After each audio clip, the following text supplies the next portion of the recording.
Olá, pessoal. Eu sou a Fabiane Espíndola, psicóloga perinatal e obstétrica, especialista em reprodução humana assistida. E hoje vim falar sobre um tema muito especial, trazer aí algumas reflexões, algumas informações e que a gente possa dialogar um pouquinho sobre ele, que é pré-natal psicológico pós-FIV, como é que fica os impactos emocionais dessa mulher, desse casal, dessa família depois da chegada do positivo, com essa história anterior aí tão importante de tantas vivências, né? Eu, idealizadora aqui do nosso canal, da mobilização de conscientização da infertilidade, em conjunto com a minha colega Kátia, a Flávia, que atuamos nessa área e recebemos diariamente no consultório pacientes com muitas dúvidas e às vezes extremamente angustiadas de como é que vai ser viver essa nova etapa. Será que muda uma chavinha e de repente tudo se torna muito mais tranquilo? Ou com muito medo de, nossa, eu vou levar tudo isso para minha gestação, como vai ser vivê-la? Eu vou conseguir viver? Então, pensando especialmente nas nossas pacientes, a gente trouxe esse tema que eu tenho certeza que vai trazer muito esclarecimento e poder trazer um cuidado a mais aí para a sua saúde mental também nesse momento tão especial da sua vida. Então, eu vou compartilhar aqui a aula para que a gente possa conversar, começar.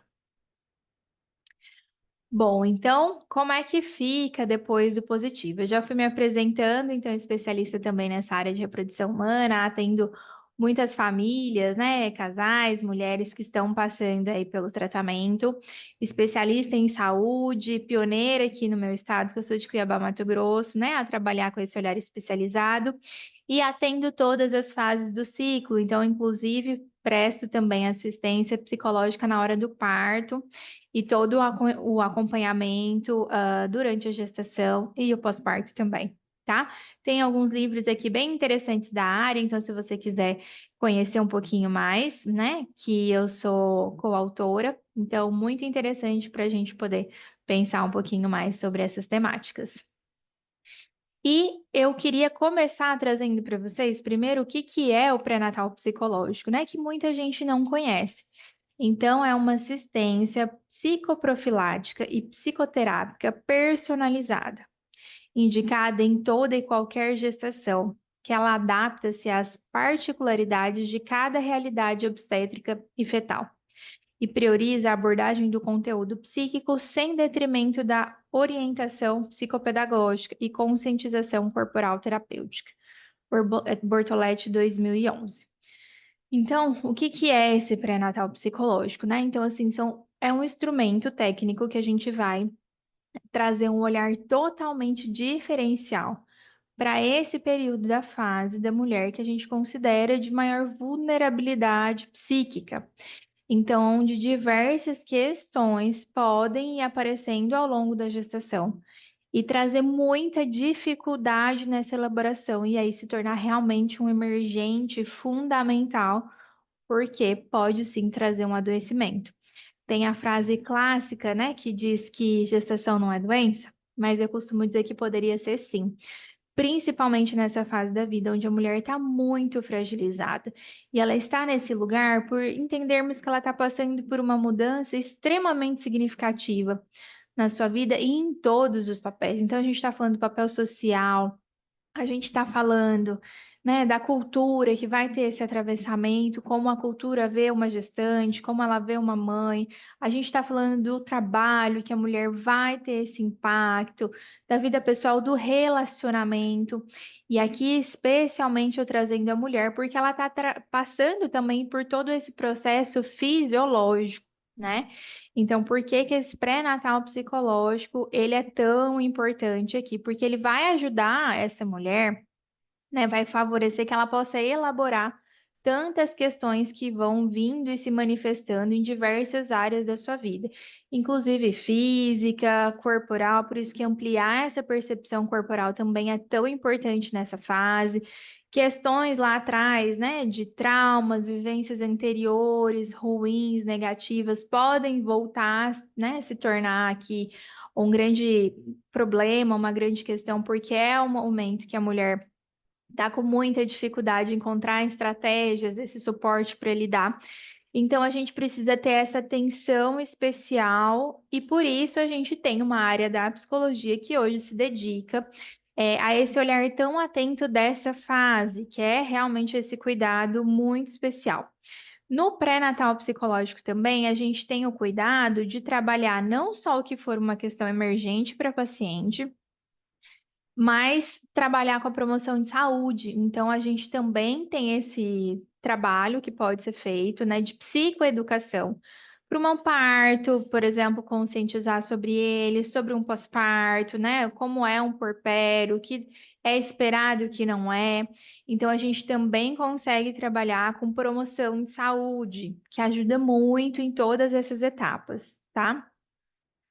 Ah, e uma coisa importante também que é que dentro do pré-natal psicológico, apesar da gente ter aquela paciente como a figura principal, a gente não desconsidera o entorno.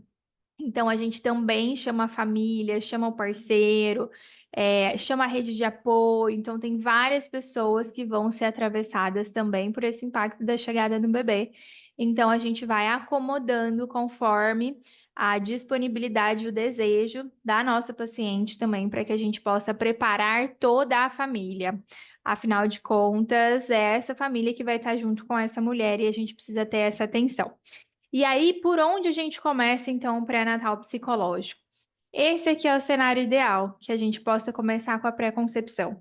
E a pré-concepção aqui não seria só no processo de tentativas em si, eu diria que até antes, é para aquelas pessoas que têm essa oportunidade de escolher se querem viver uma maternidade, uma paternidade ou não.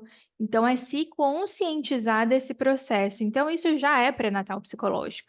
E, é claro, acompanhar todas as etapas seguintes, principalmente no processo de tentativas, porque todo bebê, ele primeiro é gerado emocionalmente. Então, muito antes do positivo, de você saber que o bebezinho está ali, você já está com essas emoções borbulhando, essa mente, criando várias ideias, né? Várias cenas com esse bebezinho. Ele já é muito amado, muito esperado, ainda antes dele estar aqui na existência, no concreto. Então, não tem como a gente não olhar para essa fase, né? Já vai gerando toda uma expectativa. E a gente sabe que quanto maior a expectativa, maior a frustração, e isso pode desencadear uma série de sentimentos negativos até chegar assim a um adoecimento psíquico. Então, por isso que essa fase é tão importante, porque também tem diagnósticos inesperados, tem tantas coisas que vêm junto nessa pré-concepção, né? Seja espontânea, ainda numa gestação espontânea, mais uma pré-concepção realizada, a gente sabe que tem um impacto diferente. Naturalmente, a mulher já precisa mudar o estilo de vida, já precisa parar de beber, já precisa cuidar mais da alimentação, né? Enfim, tem uma série de mudanças que a mulher já é convocada. Por isso que sim, todo bebê ele é gerado primeiro emocionalmente.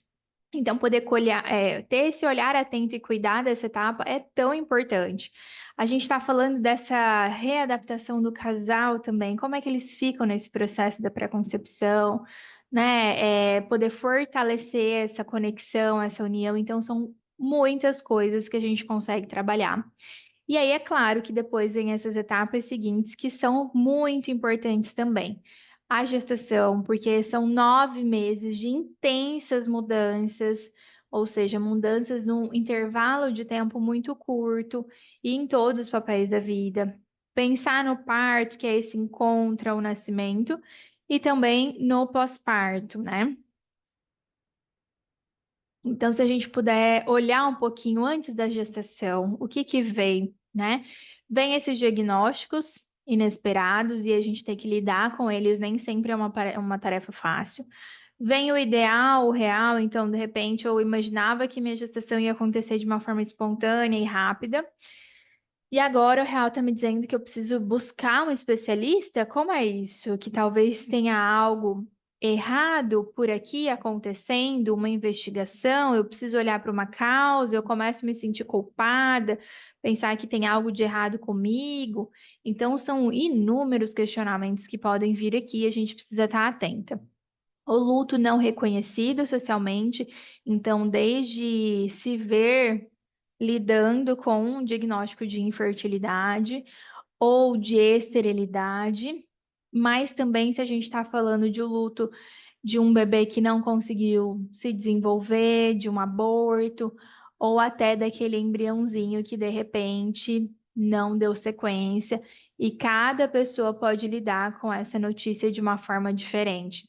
Então, muitas vezes é um luto que não é reconhecido, e isso gera muito sofrimento, né? Um impacto emocional muito grande para quem está vivendo aquela situação.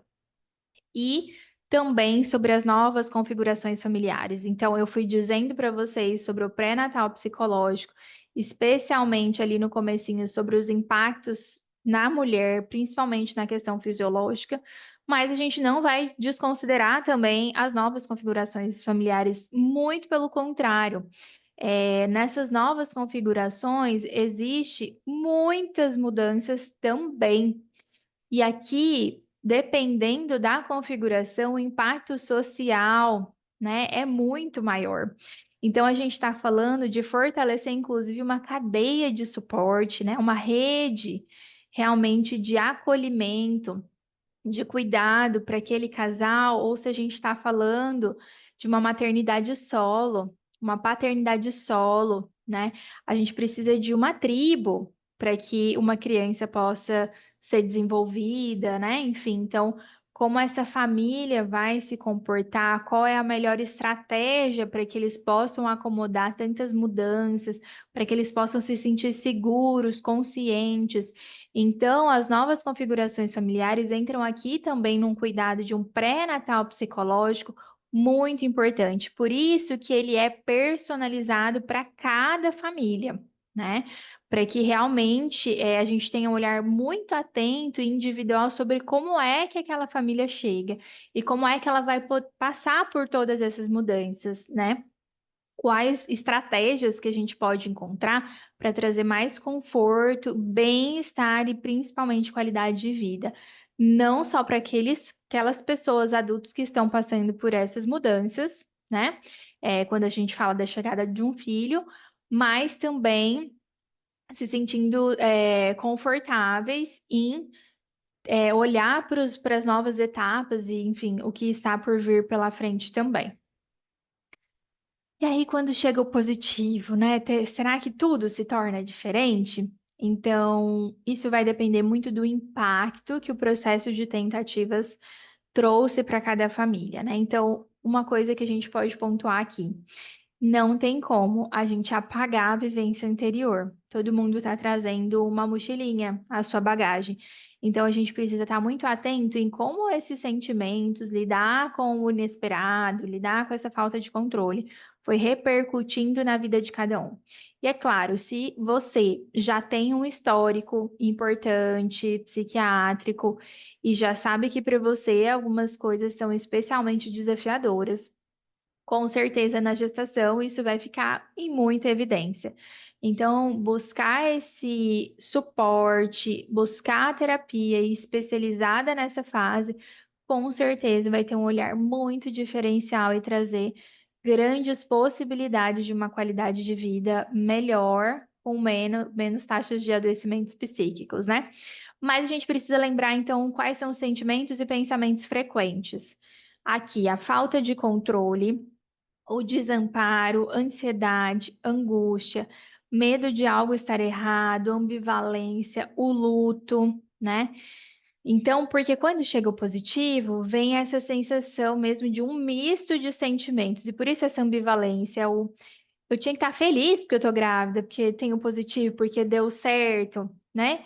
Mas ao mesmo tempo eu tô com muito medo, e aí eu começo a ficar muito ansiosa, e aí eu sinto que as pessoas não estão me apoiando, porque realmente ninguém tá vivendo aquilo que você tá vivendo. Então as pessoas estão com outro olhar, e aí você começa a sentir às vezes até uma inadequação. Então é um misto de sentimentos, de emoções muito grande, somado quando a gente fala da mulher que está gestando além do desejo, todo esse impacto hormonal, fisiológico, então que vai deixar com muito mais evidência todas essas sensações.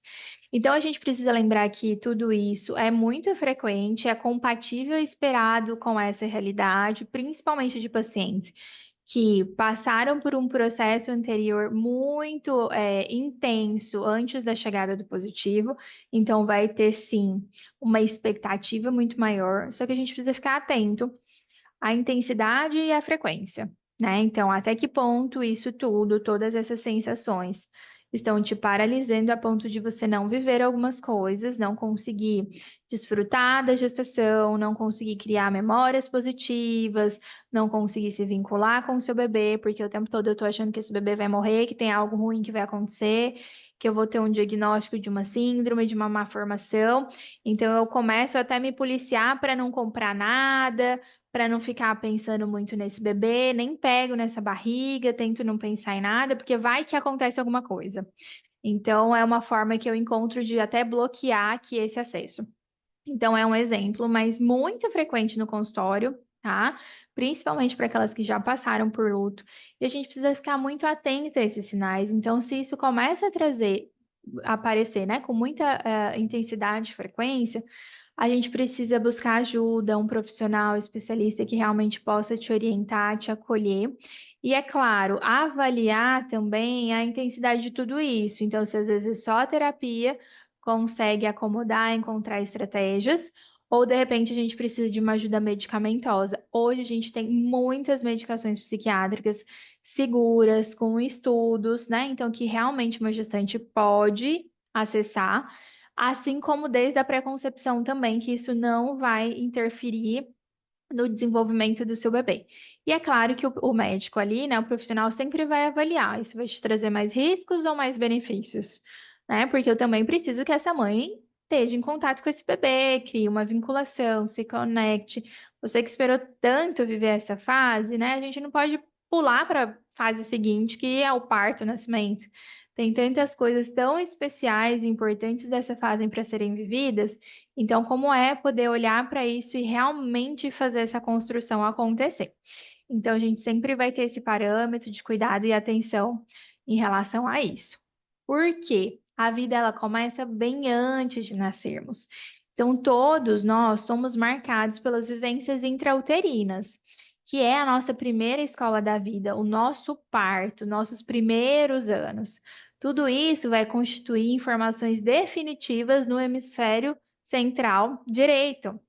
Então, a vida interior de cada bebê se revela mais tarde, na vida adulta, com atitudes, comportamentos, inteligência, relacionamentos, estado de ânimo. Então, tudo que essa mãe está vivendo, esse bebê está recebendo de informação. Então, se essa é uma mãe que está sempre muito estressada, muito agitada, muito ansiosa, esse bebê está recebendo naturalmente uma descarga de cortisol, de adrenalina muito grande. Né? É frequente as pacientes perguntarem, mas e aí? Então eu preciso me policiar o tempo todo, porque tudo que eu sinto, meu bebê também sente? Então vamos lá. Sim, tudo que você sente, seu bebê sente. Só que a gente precisa estar atenta à intensidade e frequência. Se você está liberando muito cortisol em excesso, é claro que isso vai trazer uma marca sim para o seu bebezinho. Mas se a gente está falando de um dito, né, um normal aqui, um padrão normal esperado, a gente também precisa lembrar que o seu bebezinho também é um ser humano. Então ele vai acessar essas informações, sim.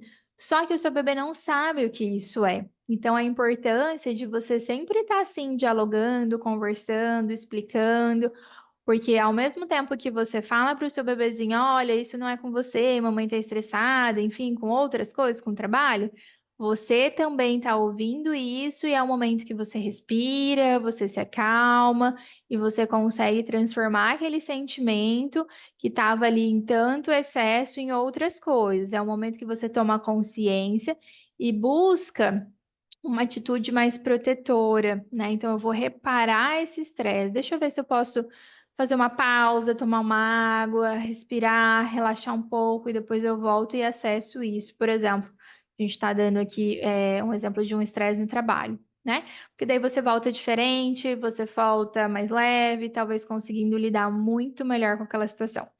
Então, a gente precisa também normalizar esses sentimentos que fazem parte da condição humana, inclusive os sentimentos negativos. As crianças, os bebezinhos também vão acessar tudo isso. para que as mulheres não se sintam culpadas, porque não tem como a gente bloquear essas emoções, mas existem sim formas mais saudáveis da gente lidar com ela. E encontrar essas estratégias é algo fundamental, tá bom?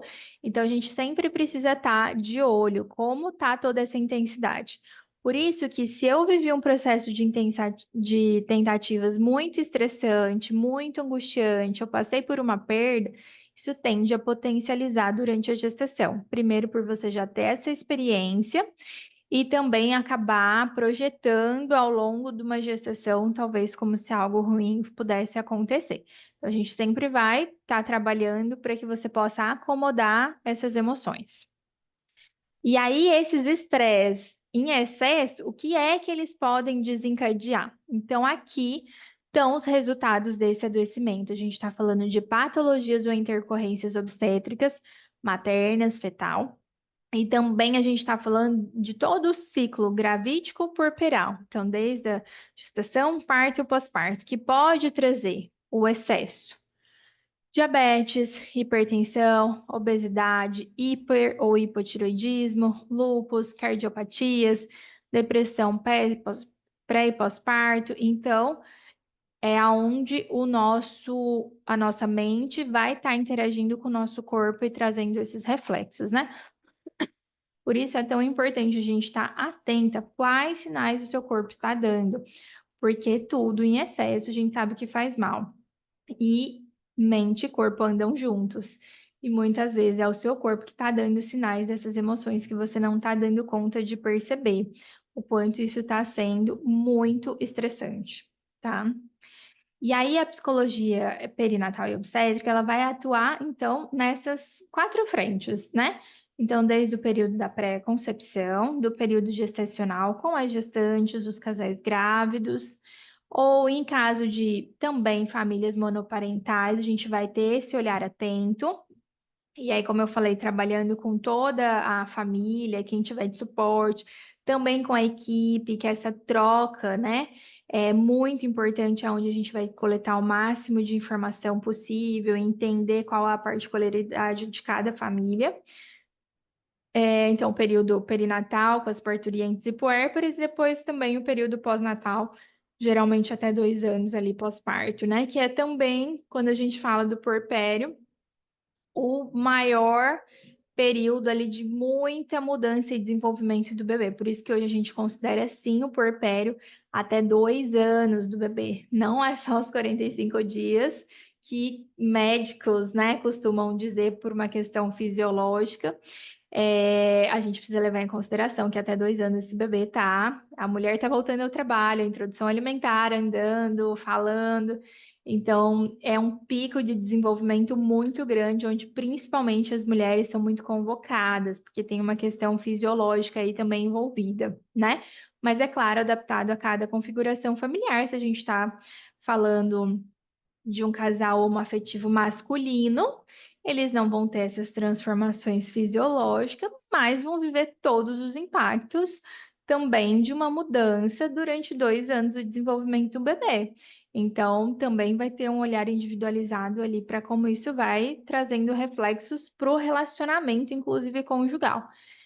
E o trabalho com a equipe de saúde, né? Então, assim, por isso que é sempre olhando todo mundo que está em torno do nascimento do bebê daquela família.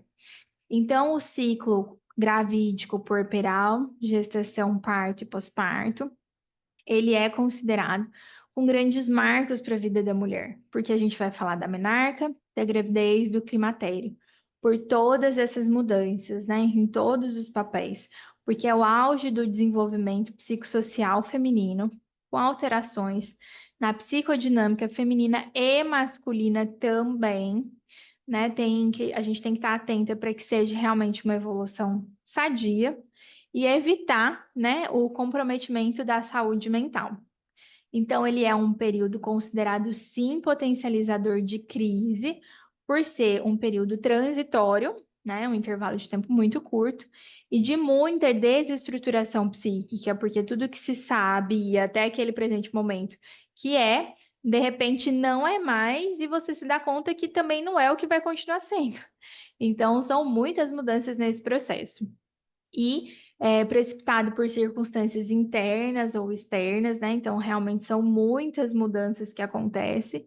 E a incapacidade de utilização dos recursos egóicos. Então, entendendo que realmente as estratégias, né, antes, o que você conseguia filtrar, conseguia lidar, nesse momento fica realmente especialmente desafiador. Então, quais são essas principais complicações, né? Eu trouxe alguns dados para vocês lá atrás, mas essas aqui também são super importantes. Então, de uma pesquisa que mostra, né, que 7% aí das gestantes apresentam diabetes gestacional, que está muito vinculada à ansiedade, depressão na gestação 15%, 25% depressão pós-parto, 19% transtorno de ansiedade, 0,2% a psicose puerperal, tá? E aí, a gente está falando especificamente das fases da gestação em 4 trimestres, né? Então, o primeiro trimestre, que naturalmente já tende a ser mais ansioso, que é onde a mulher fica sem saber exatamente o que está acontecendo, porque a ultrassom demora entre uma e outra, eu não consigo ver mudança no meu corpo, e tem algumas que sentem muito sintomas e ficam preocupadas de será que tá tudo bem mesmo, porque eu estou passando muito mal, mas ao mesmo tempo eu tinha que estar feliz, porque eu estou sentindo as coisas, né? E fica sem esse parâmetro se está tudo bem ou não. Já outras não sentem nada e, somado, né, tudo isso a esse contexto de um processo de tentativas, ficam super preocupados, mas e aí, eu não tô sentindo nada, será que tá tudo bem mesmo? Eu tinha que estar vomitando, eu tinha que estar sentindo um enjoo, eu tinha que estar sentindo alguma coisa. Eu não tô sentindo nada, será que eu posso relaxar, desfrutar? Como é que tá aqui, né? Quase com um desejo, como se essa barriga fosse transparente, né? Que pudesse estar olhando tudo. Até porque nas tentativas, a gente vem por um processo muito previsível, né? De protocolos. Próximo passo, eu sei o que fazer, como fazer, enfim. E quando chega a gestação, a gente vê que não é assim, que é uma caixinha de surpresa. A gente está realmente fazendo uma posse e a gente não sabe o que está por vir, como cada corpo pode se manifestar, porque talvez ainda que você tenha passado por uma gestação inicial anterior, talvez uma segunda o seu corpo se manifeste de uma outra forma. Então, a gente também precisa estar atento, porque não tem regra aqui, não dá para ter rigidez, e é trabalhar muito essa flexibilidade. O segundo trimestre, ele tende a ser o que a gente chama de lua de mel, porque é quando você já começa a ver ali a mudança do corpo, já começa a olhar também para o quartinho, para comprar as coisinhas do enxoval, enfim, você começa a se autorizar muito mais fazer isso, contar para as pessoas. Então, tende a ser um trimestre que vocês conseguem aproveitar e desfrutar muito mais dessa fase, né? Talvez com um pouco mais de leveza. Mas também não deixa de ser ansioso, porque também tem o exame morfológico para saber como é que está o desenvolvimento do bebê, se está tudo bem ou não.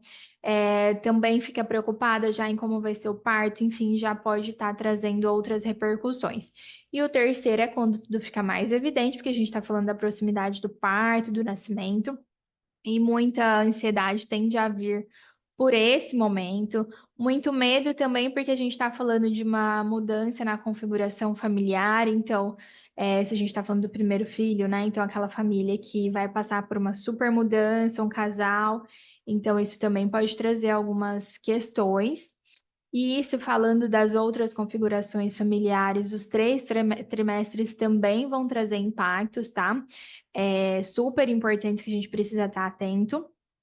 E o quarto trimestre, que é o que a gente considera os 3 meses pós-parto, que é aquela fase onde o bebê exige muito, principalmente quando a gente fala de um recém-nascido, né? Um bebezinho esses 3 primeiros meses, então exige um estado de hipervigilância, de cuidado. A gente está falando de muita novidade, às vezes para essa família, esse casal se colocar ali pode ser especialmente desafiador.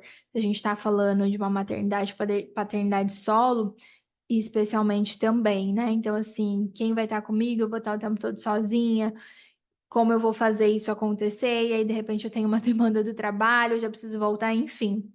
Então, a gente sabe que vai trazer um impacto também muito importante, especialmente para as mulheres, porque também tem esse processo fisiológico, hormonal que está acontecendo, e com a saída com o bebê, com a saída da placenta, podem vir muitos sintomas e sinais. É um período de muita fragilidade emocional, por isso as taxas de adoecimento aqui também psicológicos são muito grandes.